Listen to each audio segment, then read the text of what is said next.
हे भूमिका मी 4 महिन्यापूर्वीच घेतली होती, कारण हे काम खराब होत होतं.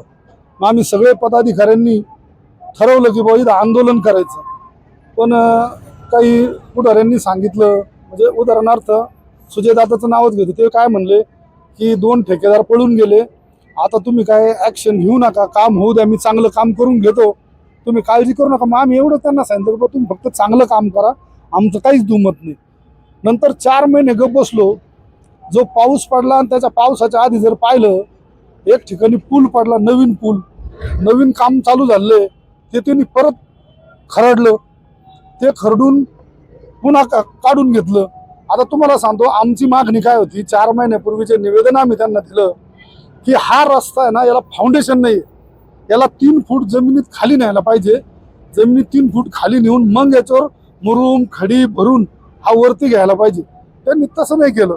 त्यांनी काय केलं, जे डांबर होतं ते फक्त 3 इंच डांबर खरडलं आणि त्याच्यावरच पुन्हा त्यांनी खडी आणि मुरुम खडी टाकून तो वरती उचलला.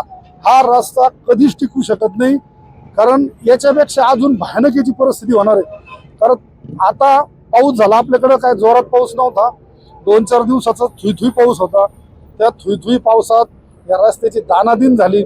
अख्खे लोक इथं धुळीचं साम्राज्य झालंय. हॉटेलमध्ये लोक चहा प्यायला देखील जायना धुळीमुळे, इतकी वाईट परिस्थिती.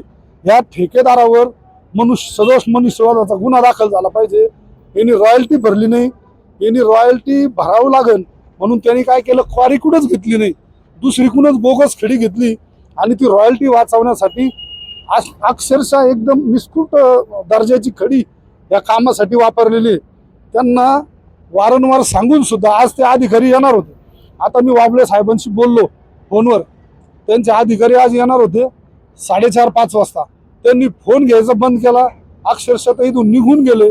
मग आता याला जर कुणी वाली आहे का नाही आहे, आता तुम्ही हे बघा, ही खडी आहे का, हे डांबर आहे का, हे डांबरीकरण आहे का, असं डांबरीकरण असू शकतं का?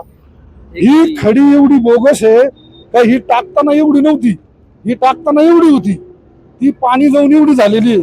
हे बघा, ही खडीच आहे, ही खडीच आहे.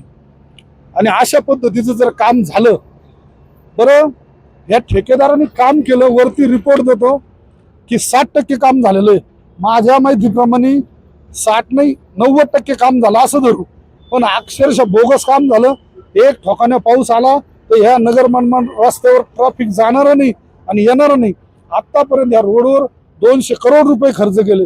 515 कोटीचा हा प्रोजेक्ट आहे, पैकी 200 कोटी रुपये त्यांनी उचलले आणि तुम्हाला 200 कोटीचा हा नमुना, हा डेमो आपल्या पुढे ठेवला.